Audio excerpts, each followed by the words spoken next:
Om Shanti, Shanti, Shanti.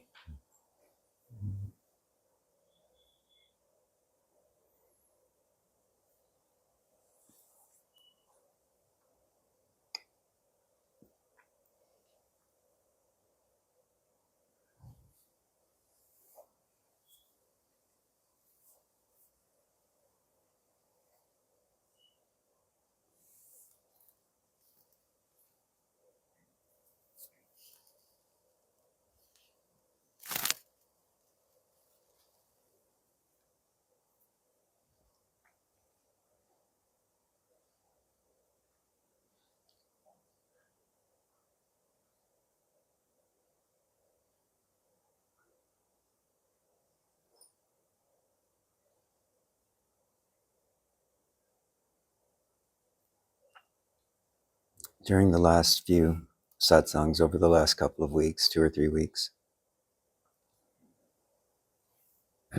we've had a lot of dialogue. Been very, very good. It's been going long into the morning. And I've been meeting some of you outside on the street and other places in the ashram and having conversations with you there. And so this morning,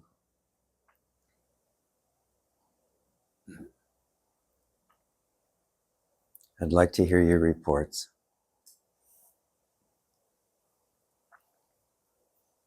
There's been a lot of pointers, a lot of instruction. Some of you have told me that you are meditating more and so on. But I'd really like to hear from you, not necessarily about what's happened over the last 3 weeks, but how is it for you now? How is your sadhana? How is your practice going this morning?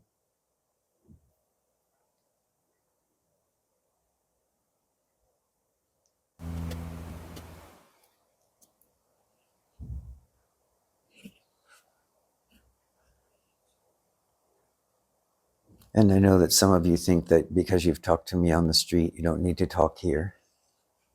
But I would really encourage you, those of you who do speak up here and do bring your questions and your doubts and so on, you really help everyone in the group, everyone in the room. Sometimes people don't realize that they have a question until someone else asks it, or they don't realize that they are having a certain experience in their sadhana until someone else points it out in their experience. So it's really helpful. We have a tendency sometimes, we all are lovers of silence. So sometimes we come into satsang, and this first half hour or 45 minutes is like, it's like a cool drink. We come in from outside on the streets of India, all the noise, the commotion. We come inside and we feel such a relief. And especially in the satsang space, because some people still have some difficulty, don't you? If you try to sit at home, you try to keep quiet at home, and this mind leaps up and chases you around the room. But somehow when we come together, all of us, with our intention to know, who am I? We're able to support one another, able to look more deeply into this question, who am I? To know ourselves as this silence which we often crave, but sometimes can't quite find. So, your reports, don't be shy. Hello, good morning. Hi, I would like to, sorry. This is just a recorder. You can set it down. You don't need to hold it up. Yeah. Yes. I would like to share some experience and my contemplations at the moment. So recently I have a very close friend who is dying from late stage of lung cancer. Mm-hmm. And she has been working extremely hard in spirituality. That, for the past years, she would spend many hours every day doing qigong and meditation, contemplation, you name it. Yes. So when she first felt discomfort, maybe 1 or 2 years ago, Mm-hmm. I guess instead of going to doctor, she turned inward. I guess maybe hoping that going into the spirituality and the inner work to smooth out these inner obstacles or traumas that she can heal. Until now it's a bit late, that the tumor in her lungs grown so big that she's pretty much dying. Yes. So it struck me very, very hard, because in my personal life, I don't know anyone that has worked that hard. Then it made me question about my own life. For example, in the last 5 years, I lived in North India, practicing Buddhism, lived a very aesthetic life, living in monasteries most of the times, until I was pretty sick. And it really made me question that where and how did things go wrong? And how and where did I go from the process of undoing into the fulfillment of ego in the name of spirituality? Mm-hmm. Yes. It's a common trap, isn't it? Probably everyone in this room has had some kind of experience around this. Yeah.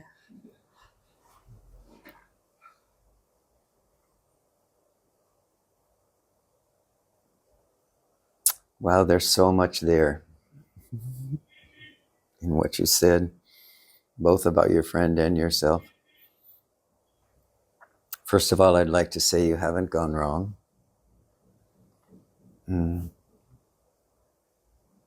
One of the things that we agree to, either consciously or unconsciously, when we take up spiritual life,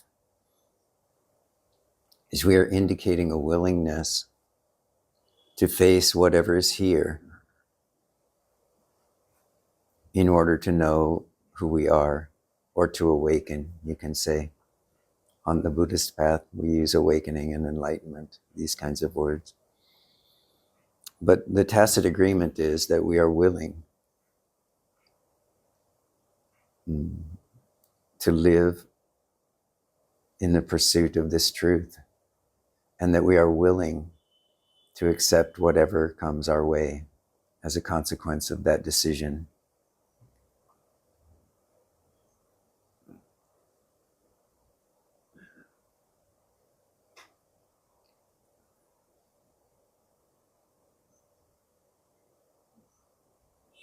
The way in which we lose our way, however,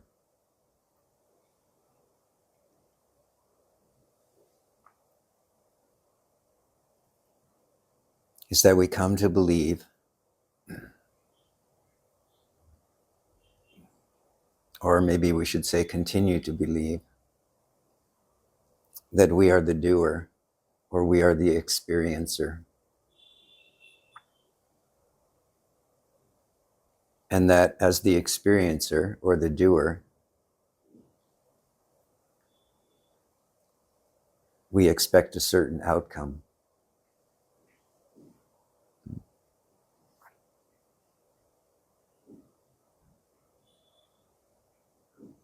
So we expect, as an example, that we will become enlightened,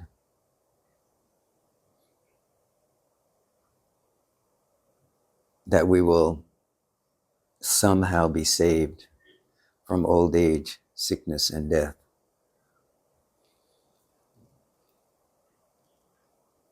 That our spiritual path will protect us.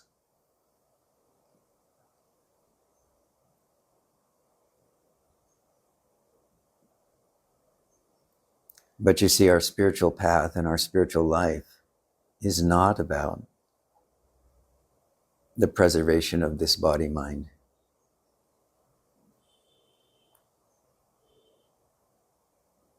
The best we can hope for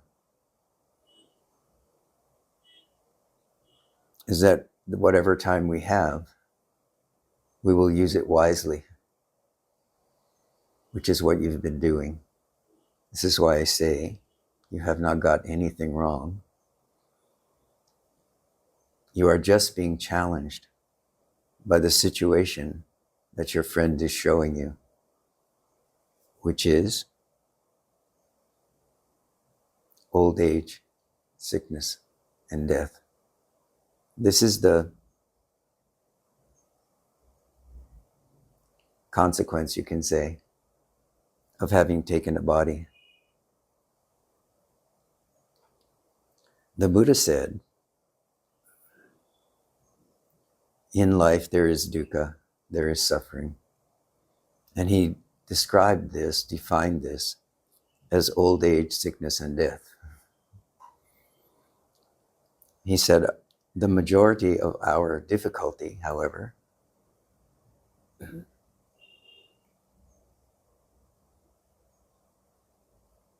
comes from the mind. And he labeled this dukkha, dukkha dukkha. So this can be translated as suffering over our suffering. So your friend is holding a mirror up both to herself and to you to show you old age, sickness, and death.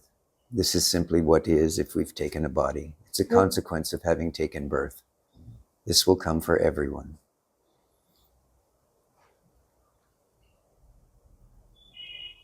The Buddha pointed out, the awakened one pointed out that our task in spiritual life is to see the way in which we go from the ordinary, obvious, dukkha, old age, sickness, and death, to dukkha dukkha. And this happens in the mind, suffering over our suffering. And this is why we spend so much time in meditation, looking at, not grabbing onto, but observing as dispassionately as possible the reactions in the mind, which are based on conditioning, to the ordinary reality of old age, sickness, and death. Old age, sickness, and death hold a mirror up in front of us.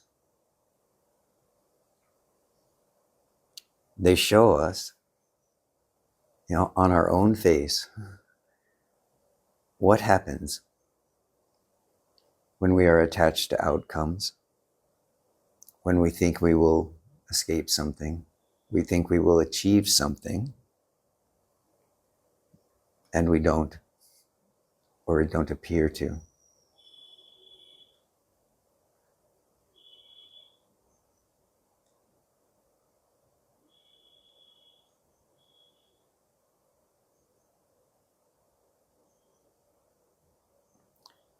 But just like a mirror, which doesn't hold the images, you look in a mirror, the image is only there as long as you stand there and look at it.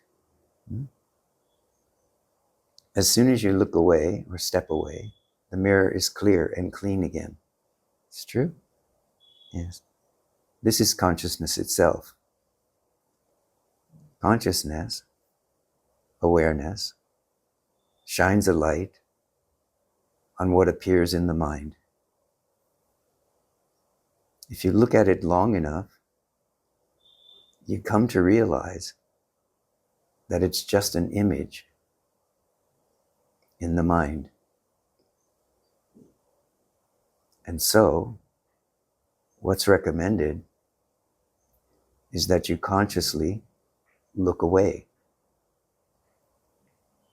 not into something else that will allow you to suppress it, deny it, or whatever, but to turn toward the source.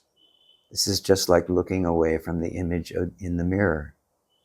Once you realize the image in the mirror is false, it's not really there. It appears that it's there, but it's not really there. It's a reflection. Then it becomes possible to ask the question, who is it that looks in the mirror? Who is it that sees these things? And begin to turn toward that source. And this is true for everything: expectations, suffering, good health, bad health, happiness, sadness. Each side of every duality, if it's turned away from, just plunges you to the other side of the duality. What your spiritual life has been training you to do is to stand still, not believe any of it. Accept what is here. This is life. This is the way of life. It's the same for everyone. The liberated ones know that this is a dream. But it's not a dream that has no meaning. It's a dream that can awaken us to the truth of our own nature when we turn toward the source. We ask this question, who am I? What am I? What is aware here? What is having this experience? What this does is it takes the energy, if you will, or the attention, which is the food of illusion. It takes the attention off of what is coming and going, naturally, always coming and going. Impermanent, as the Buddha said. Everything is impermanent. What is not is that which is aware of what is coming and going. What doesn't change, no matter what comes or goes, which isn't seeking anything, which is making no demand, has no expectation. What is here, now? This is being, consciousness. And this is your nature. So you may have come to the end of one journey with Buddhism. You may have come to the end of another journey with your friend.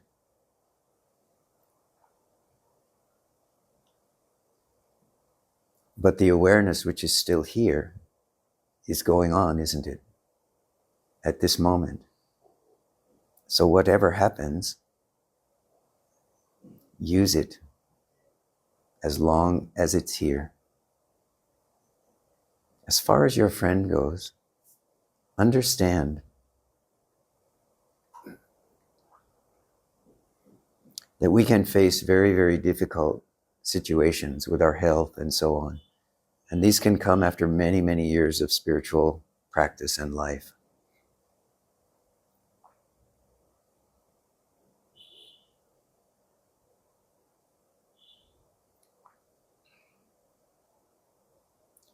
But even these very difficult physical ailments and conditions contain within them the possibility and the opportunity to ask such an intense and deep question as, who dies?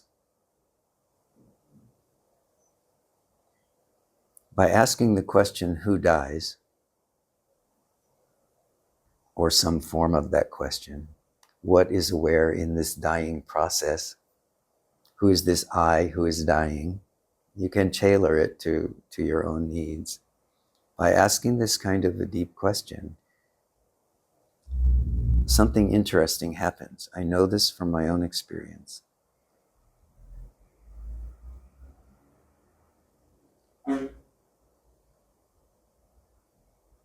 We know this from Bhagavan Ramana's testimony of his death experience. One can suddenly look and see, when asking this question, who dies,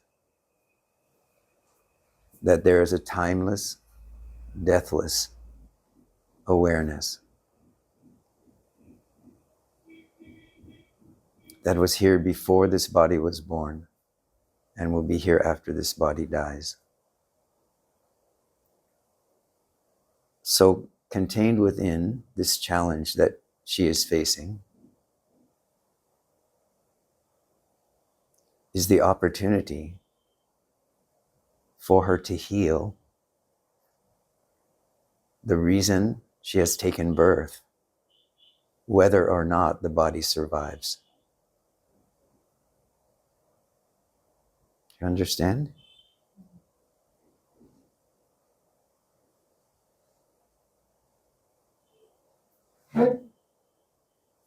There was someone in the satsang this past winter here,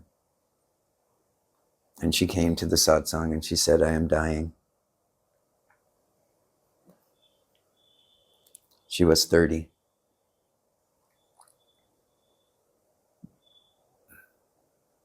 And we had a few meetings before she left.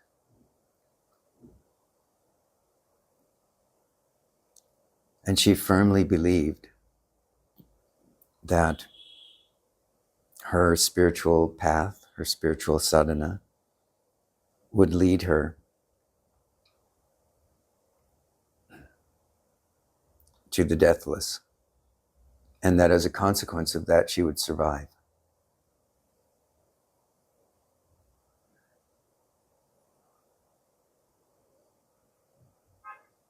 In the end, the body died. But her partner sent me a message a couple of days later, and he said, she died very peacefully, and in the end, she understood what you had told her.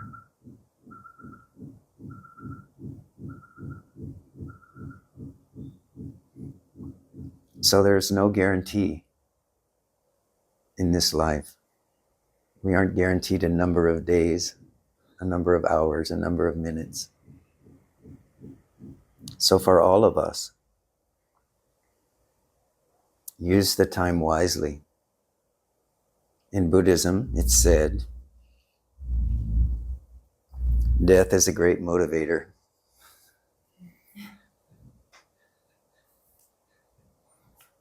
And in Buddhist practice, some of you know I spent a long time in the Buddhist world before I came to Sri Bhagavan.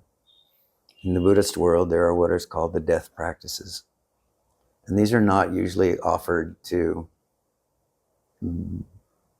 they're not often written about in books and articles and things like that. Normally you would need to be in a monastery or somewhere in a long-lasting relationship with a teacher or something. And they would begin to explain to you and guide you in the death practices, which involve things like looking at pictures of bodies. And if you're here in India, you can go to a charnel ground. You can go and watch bodies being burned. You can watch bodies that have been left on the side of the road and are beginning to decay. All of these kinds of things. In North India, they simply take a body and put it in the charnel ground and leave it. And then occasionally a monk will come, a nun will come over the course of many weeks and watch as the body decays, all the stages of decay.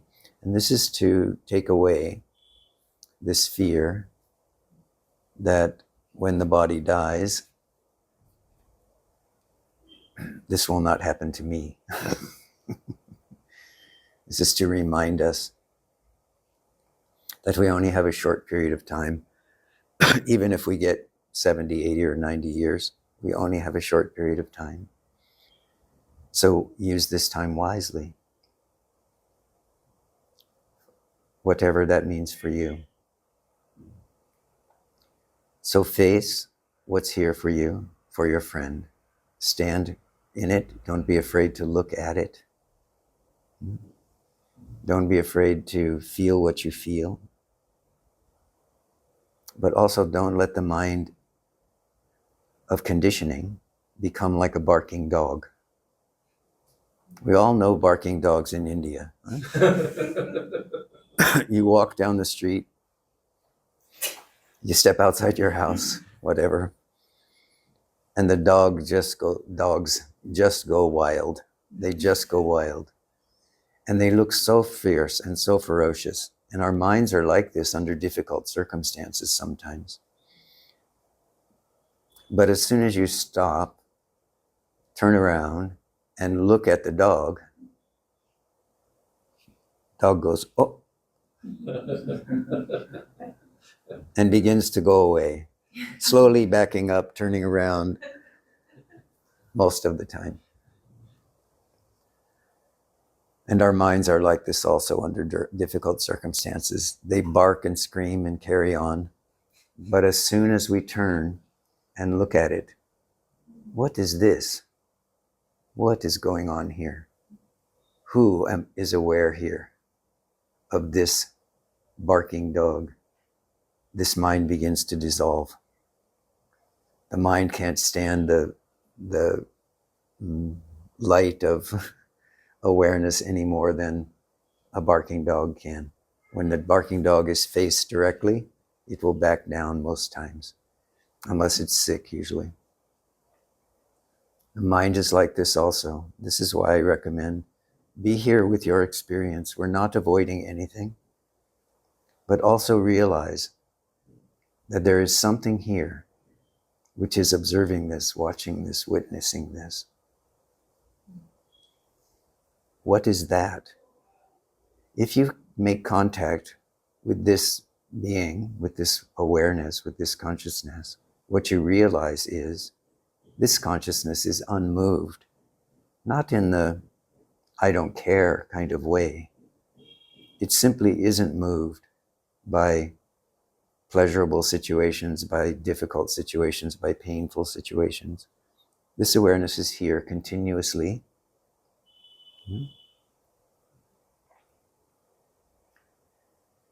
And by standing in what is here and looking at it with compassion, with love, at yourself, at your friend, by looking at the entire situation with compassionate heart, you give permission for whatever the circumstances are to show you something about who you are. And in the standing in of this situation, both you and the situation are liberated. You are freed from reactivity, from doubt, but you may suffer because this is the nature of body-mind world. Yes, I'm learning, I think one of the big lessons I'm learning from this whole experience is probably the constant examination of why and how am I doing sadhana. Like, for example, my friend, right now she cannot even think about meditation. No. I cannot even talk about spirituality. But she's completely flipped to the other side. So, because I guess there was this common notion that I had before that, from the environment that I came from, that, well, the more you practice, the more, that you can get further along the spiritual path. Yes, which is actually true in some way. Yes, but I feel it's a fine line. It's a tricky thing sometimes. Yes. It doesn't mean that it's more, the longer, the harder you do things, that you will accomplish things. Yes. Yes, but this is the foundation of the Buddha's story, the Buddha's teaching about his night of awakening or his night of realization. You see, he spent 6 years involved in what you're talking about, this deep asceticism, this deep pressure to achieve something, to get somewhere, to become enlightened. And in the final analysis, how did he awaken? Do you know the story? The details of this story? Well, let me tell you, just as a reminder, what he did was he remembered a moment when he was a child, sitting in his pleasure garden, because some of you remember he was a prince. So he was given everything, and he lived in a beautiful estate, and his father was so worried that he would become a monk or a sadhu that he literally protected him. But he remembered being a child of 5 or 6 years old, the happiest moment in his life of sitting at the base of a tree and just breathing in the pleasure garden. Gentle breezes, shady trees, beautiful deer and other creatures wandering around, and how content he felt in that moment. And after 6 years of asceticism, of almost dying, starving himself to death, he remembered that moment, and he resolved to go to sit at the foot of the Bodhi tree, the Bo tree, and to breathe. And so he did that. To breathe. So he went to sit at the foot of the Bodhi tree, brought up this memory from his childhood, and just decided and just vowed to sit there and to breathe naturally, having completely failed after 6 years in his quest for enlightenment. After some time, Mara came, illusion came, illusion after illusion after illusion started to come. And at this moment, he reached down and touched the earth, this gesture. And he said in his mind, "This far and no further." But he didn't take up this asceticism again. He simply sat. He resolved to sit there, to pay attention, and to breathe throughout the night. And he did this, and came wave after wave after wave of distraction, conditioning, illusion, delusion, all through the night. And when the sun rose in the morning, it was as though the sun had risen in his being, and his mind opened, his heart opened, and he realized, I am awake. Not from this pressure that you talk about. You see, I've walked this path also. I know this path intimately. I know this path intimately. It's not until you either relax and say, enough, it's finished. I'm not doing that anymore. I'm just going to be here and see what happens. This is what the Buddha eventually decided. I will just be here. I will be unmoved by what appears in the mind, by the emotions, by the thoughts. I will just be unmoved. But I also will not stress. I will not strive. I will not seek. I will simply breathe. This is the recognition of here-nowness, isn't it? This is the putting down of everything in favor of the recognition that which is aware is here now. I remain as that. And everything else gets to come and go and do what it does naturally. I won't interfere. Because this kind of deep asceticism is really an interference with what wants to happen. We are always saying, no, I have to go to a quieter place. I have to eat less food. I have to have less sex. I have to, I have to push away. And I have to control everything around. And then I have to start to control the mind. All of this is fine. It leads us to one thing: failure. But this is the failure of liberation. You see? It's not failure of the task of awakening. It's failure of the ego that's trying to awaken, that's making so much effort, that has directed one's entire life toward this project of awakening. And there's a relaxation that comes, a recognition.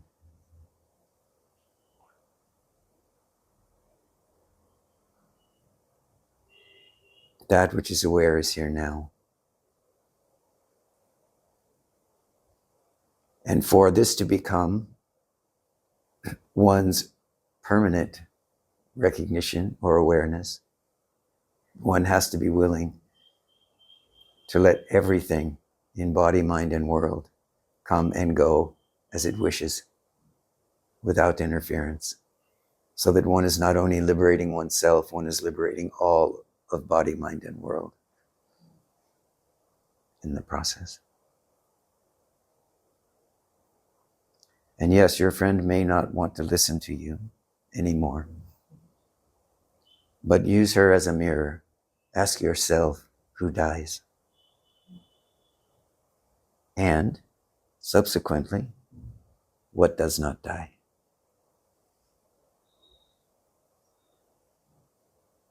This intuition of what does not die is available to you if you ask this question, who dies?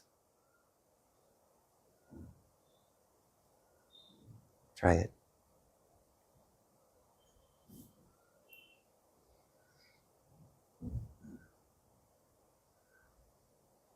Now your sadhana becomes what is here in front of you.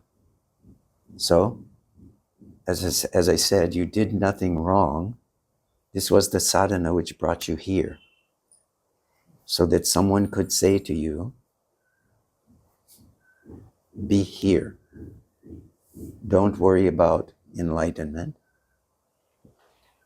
You see, this is such a deep intention in you that you can completely forget about it in this lifetime and you won't forget about it in the next lifetime. You have evolved in some way such a deep recognition that the possibility of freedom is within you, that you will never forget it. Neither will she. She may be in crisis right now, and this may be the end of her life. We don't know. We just don't know. As I said, the idea, the object, is to heal whether or not the body dies. This is the true meaning of illness, is to investigate what lives, what dies, who lives, who dies. Is there something? Is there a recognition, an intuition of what is always here, eternally free, unborn, undying, and aware? If this recognition comes, there's not even anyone here who cares about whether the body lives or dies. The body can do whatever it wants. The goal has been reached, you see. You can say goal, it's not really a goal. It's just what you are, being, consciousness, and bliss. But it feels like a goal when we are engaged in sadhana or practice. It feels like there is a goal there, but it's a completely empty goal. When there is no me, there is only vast space, vast emptiness. And in this emptiness is being, consciousness, bliss. This is who you are.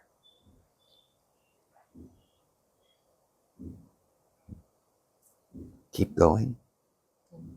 Use whatever comes. Your sadhana is what is here now. You will still, from time to time, maybe use some of the practices which you've learned over years in a monastery and so on. This may still come up to help stabilize, to help you if you're in a particularly difficult mind state around what's going on. It's not a problem. It's happening here now. This is the recognition. If it comes up to meditate, meditate. If it comes up to do a certain practice, do a certain practice. But understand that that's not the point. The point is to return to here, now, in this moment, as being, consciousness. So you use the tool if you need it, but then you put it away. The rest of the time, simply hear what is coming and going in a disinterested way.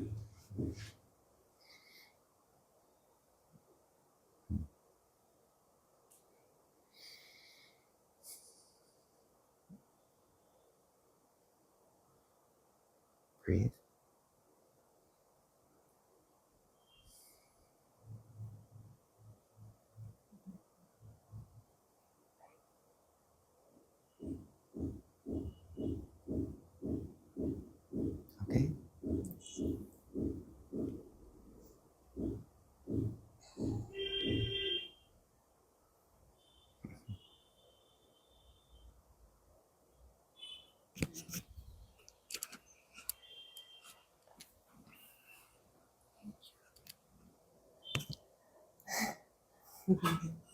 This has been one of the most life-changing and profound experiences of my life. And you know that, I've explained that to you before.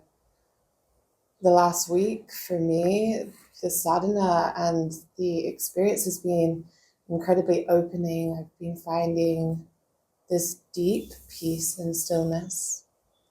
But then on the other side of it, the ego is kicking and screaming and fighting with me in ways that I haven't experienced in over 3 years. It's bringing up a lot of fear. It's bringing up a lot of shadow. It's making me see a lot of my darkness. I feel like one moment I'm amazing, and then the next moment I feel like my soul is like, get me out of this vessel. I feel like just so uncomfortable in my skin, in myself. And it's beautiful because the heart wisdom is really holding me in that. Yes, this is your anchor now, yes. And I'm holding so much love and compassion for these elements of the ego Yes. that are dying, and they're scared of that, for sure. Yes. And I think now that I know that I'm leaving in about 10 days, it's just feeling it all. I think this was the most vulnerable I've allowed myself to be. Very nice. Beautiful, huh? Yeah. So thank you. So this is the deep measure of your willingness, you know. Some people have to go about this process or this recognition, coming to this recognition very, very slowly, right? So as not to provoke this shadow side too much. You are in with both feet. Very good. Welcome.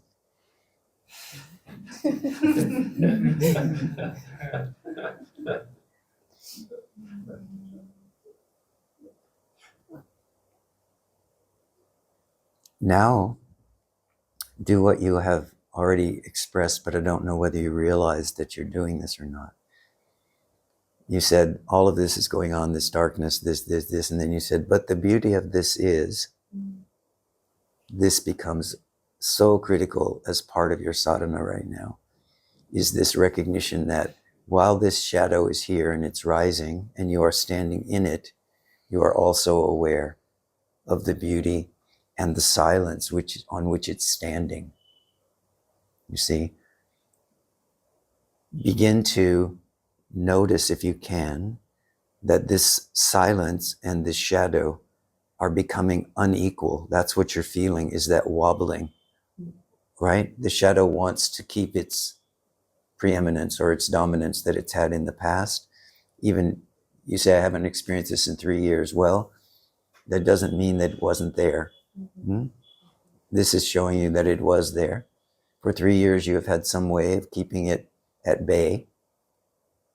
But now that you are sinking deeply into this recognition of here nowness, being consciousness, you are beginning to see that, but understand they are not equal. And that's what you're beginning to experience when you say, oh, this is happening, but I'm realizing there's a beauty in it. Very good. Begin to pull that attention from time to time to notice that awareness is there, that being consciousness of who you are at the deepest levels, that silence is here now. And it is what is observing this shadow.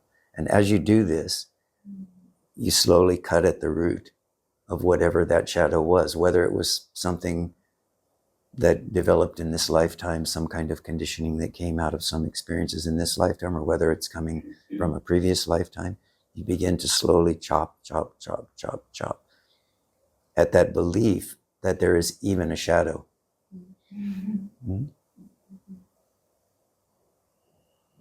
So keep going. Please don't put a time limit on it. Don't give yourself 10 days to solve this conundrum or this problem. Huh?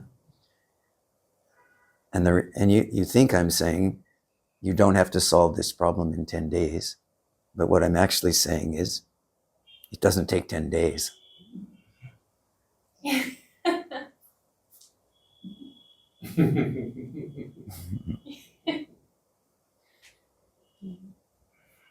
If you are here now, in this moment,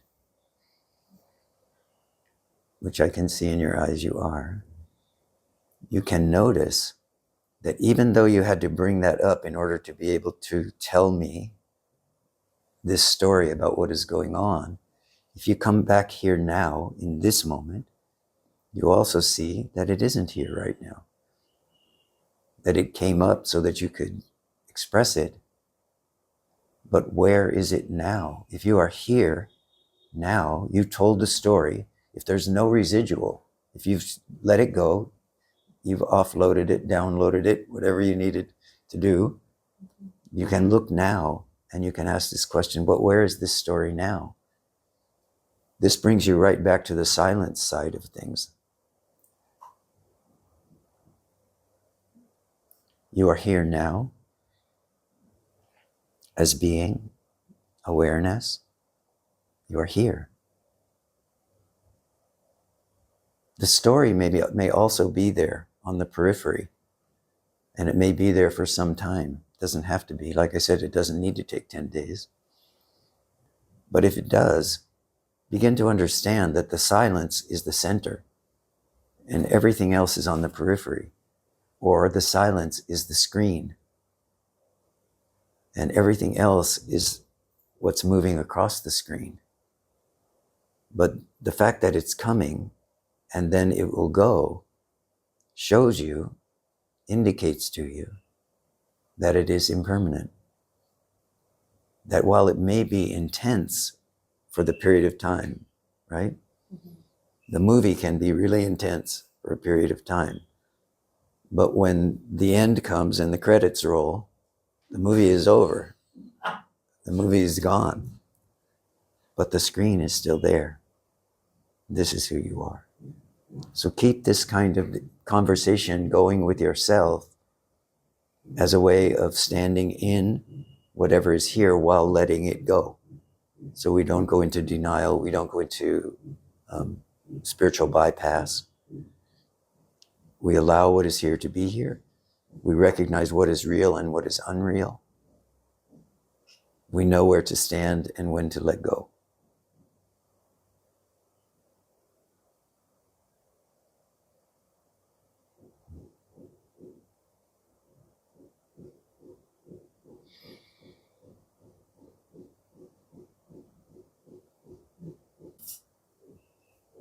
Keep remembering what is coming and going is what you are not.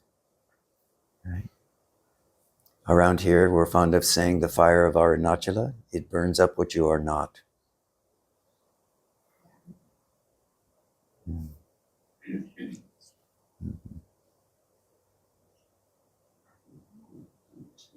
It's beautiful that you have undertaken this deep, deep recognition, this deep looking. This is really using this period of time.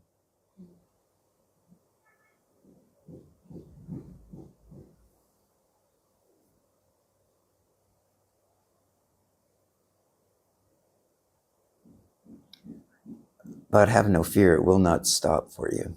When you go, you return to some other way of living that is not being here at the feet of Arunachala, in this open willingness to let whatever you are not burn up, pass by.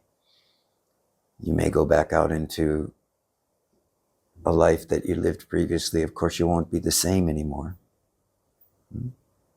You'll immediately begin to notice that you have a certain ability to hold without grasping. In the places where you used to grasp in your life before you came here, you simply don't do that anymore. You don't push it away. You allow everyone to be as they are. You don't require that they see that there's been a dramatic change in you. You simply know you are not attached in the way that you were before. And this is a reason to be glad.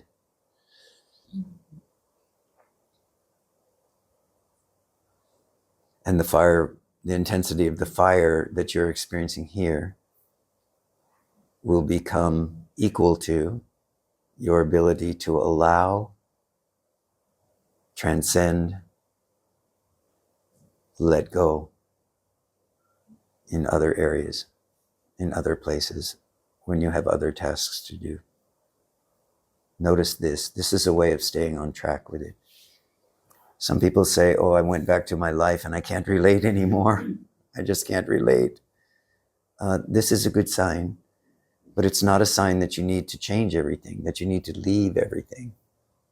It's a sign that you have got some mastery coming, that you are on a firmer foundation, that you are not looking outside for approval, outside for guidance, that you are here now as being consciousness. And that whatever goes on, you have open arms and open heart. And you can allow what comes to come and what goes to go. And this just keeps strengthening as time goes on.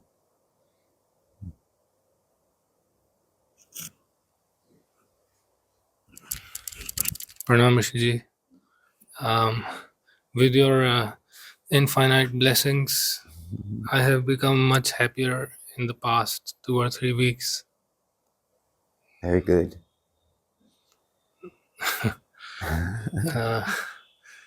I think I have what you speak of and other masters they speak of just for a little time, 1 or 2 minutes. I think I experienced that, or that one. It showed me what it is, just for 1 or 2 minutes, and after that, yes, life has become much better. Beautiful. Yeah.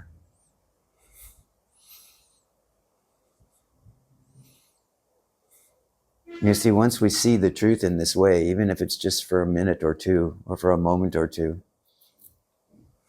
this is what's never forgotten. Yeah. Everything else that's coming and going, we can forget. I don't remember what happened yesterday. I don't remember what happened 10 years ago. But this experience of recognition, even a short, brief moment of it, stays with us always. And it will keep calling us back when if we should lose our way. So just now, live in whatever happiness is here, and all is well. Thank you for sharing, Puneet.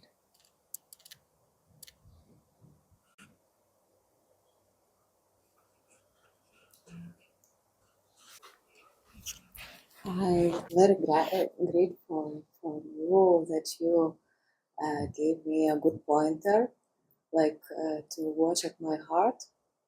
Because before, when I was asking the question, who am I, or just seeking for the sense of selves, a lot of times I experienced the picture of my head, something like connected with my body, and immediately a lot of shadows come. And I just didn't want to do any inquiry because of that. Mm-hmm. So now I cannot say I watched much into my heart, but sometimes this returned. And today I was riding the cycle in Girivalam, and the thought comes that effort comes from the mind, actually. Very good. And it's I began to question, what if there is no effort needed for this? Yes. So what did you discover? I don't know if I've discovered that. I just it's kind of a sense that it should be true, but I don't know if it's my truth already. It's the suspicion that it might be that. Yes, but this is a very valid suspicion, because if you look into the teachings of Advaita, throughout the teachings of many, many sages and masters, it pops up all throughout the teaching that no effort is needed. So why is there no effort? Please don't misunderstand. We are here, we are in satsang, we are meditating. The appearance of effort is here. Is it not? Yes, the appearance of effort is here. But the deeper understanding is you can't effort your way to what you already are. Right? You can't do it. You already are that. You already are this heart, being, consciousness. This is the deepest teaching of Vedanta and Advaita and all the sages. You are that already. So how can it take any effort? You simply are. This is why I'm always pointing out to you and asking you, are you here? Are you aware? Are you awake? So that you can immediately check inside and say, yes, I am here. I am here. I am. I am. You see this immediately. No effort is required, right? Right? No effort. Yet the mind wants to take this and Yes. just like, Effort I'm is, doing things. yes. Effort is definitely the mind's business. Yes. Yes. All effort is the mind's business. But now that you know this, let this liberate you. Now you know every time that you experience this mind, which you know so well, this mind efforting, right? That this is the mind's business. This is not my business or the I am business. It's not the business of I am. This is the mind's business. Now you can slowly, you can quickly, gently bring yourself back into this moment, back into the heart, back into this recognition that to be who I am takes no effort. You will immediately feel relaxation. Yeah? And then the mind will tell you, oh, but it can't be that simple, and yeah, you shouldn't be so relaxed in the world. You should. Again, this is the mind's story.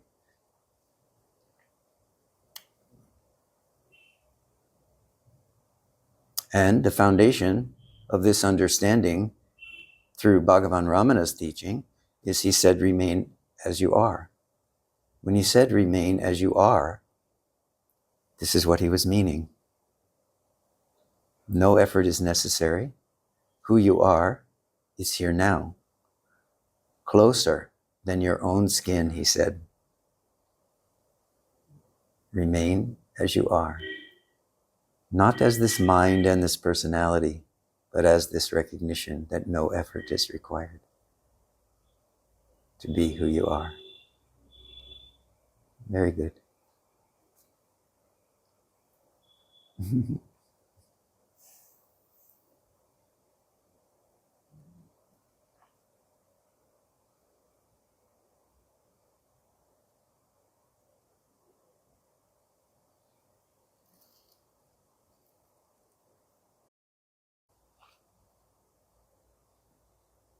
This heart is filled with gratitude and love.